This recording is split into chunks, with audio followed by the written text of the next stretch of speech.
Again, the placement on this list is not a slight against the song or the movie, it's just that compared to what came after, this felt pretty basic, and even a bit schizophrenic. Now let's get the great out of the way. John Barry's arrangement of Monty Norman's original composition. I mean, what more can be said about this theme that hasn't already been said throughout the entire history of the entire franchise? Much like John Williams' Superman theme, the Indiana Jones theme, Danny Elfman's Batman theme, and the Doctor Who theme, in the history of the hero theme, no one does it better. See what I did there? Sure you did. The iconography of Bond is incomplete without hearing that theme at least once per movie. Don't believe me?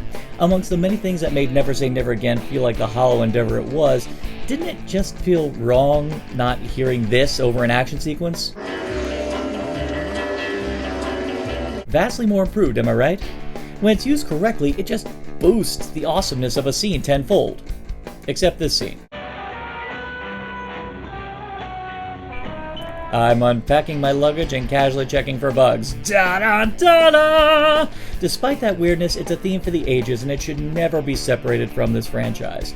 So, why is it so low on the list? Again, because much like the rest of the movie, the idea of a Bond title sequence just doesn't feel right yet. Sure, I would say the plethora of shapes and patterns fluctuating with the theme is a cool idea. Unfortunately, another film had already done this idea to greater effect just 2 years prior.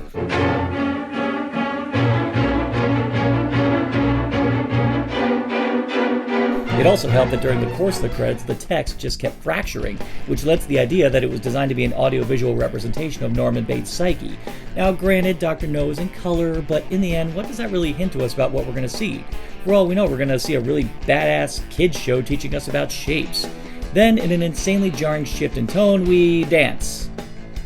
Okay, that's what we're doing now. Oh, wait, never mind, now it's Three Blind Mice. The credit sequence just hopscotches from one idea to another with very little grace or flow, which for the debut of a cinema legend kind of puts us on the wrong foot for what we're about to see. Admittedly, the cinema-going public at the time didn't know that Bond would reach the heights that he has today, but we know it now, and while the theme is one for the ages, it has been utilized to greater effect in the years to come. Except this scene. Though if I do this, I guess I gotta be Bond.